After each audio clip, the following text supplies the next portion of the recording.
hear. The fact that people are calling in, and it can be anyone. It's not just because this is what I've tried to get across with this message that I've been trying the last 12 episodes, that it can be anyone, and it probably has been a lot of people that have been affected, but a lot of people, especially from our generation and from our background, so like the young Asian background that we're in, a lot of people are too proud to actually open up. They feel like it's a weakness to open up in terms of speaking to someone new or looking to find another outlet, because their parents and their grandparents have always seen it as a weakness, and they've told their kids that it's the weakness as well to open up. So have you had any, like personally, you don't have to divulge into much detail, but have you had a lot of younger callers calling in over the last few months or so?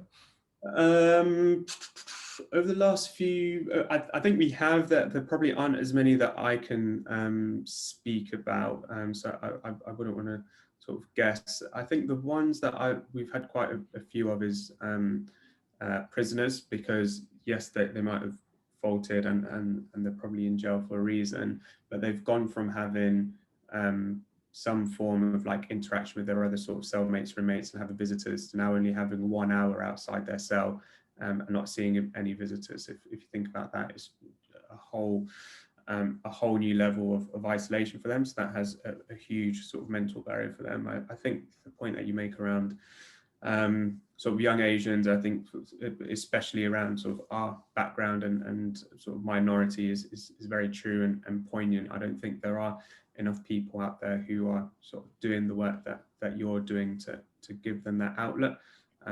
We've had quite a few sort of parents who have called worried about their children in terms of what they're doing and how to help them.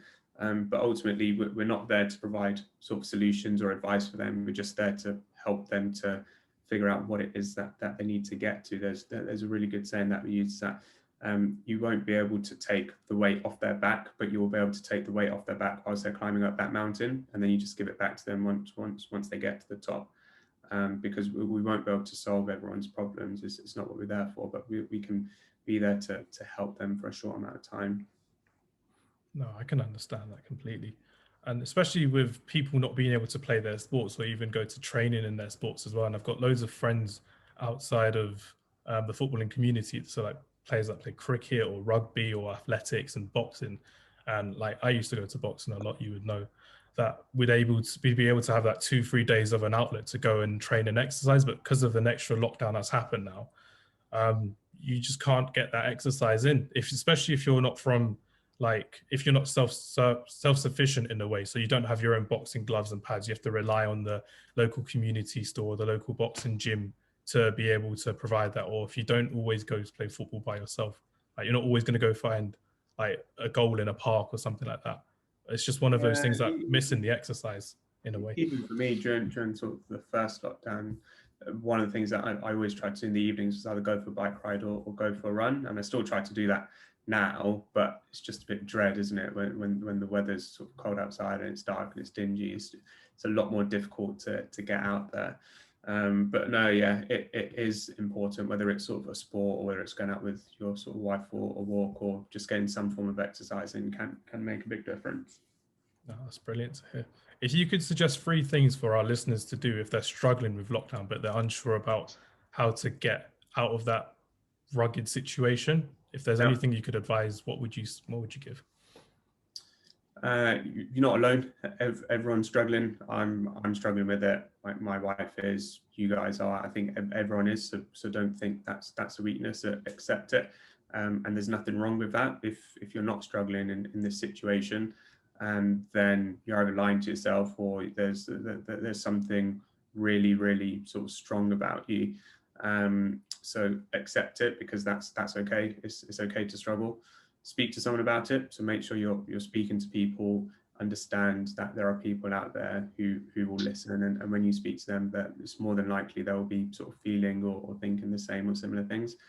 And the last one is try to think about the positives that you've got, because it's very, very easy for us to think about all the negatives. But there are a lot of good things, and there are a lot of good people out there. There are people who look out for you, people who care for you. You might be on furlough, but you're still getting paid. You might not have your family around you, but you might still have your sort of parents with you. you might not be able to see them, but they might still have your health.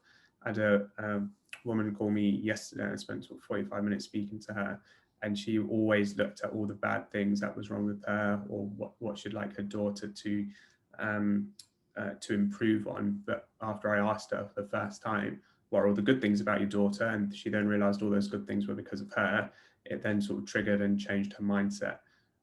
So just try to have some form of sort of perspective, and try to look at the good things that you have. It's just like, even Salim, yes, you're not able to go out, but your mum's still downstairs. She's still going to make you breakfast. Like, my mum lives miles away. I'm not able to see her, so I have to have sort of my rubbish breakfast. So I think it's the small things, but just be grateful for them, which is difficult, and it won't always help, but sometimes it can, and it can make a big difference.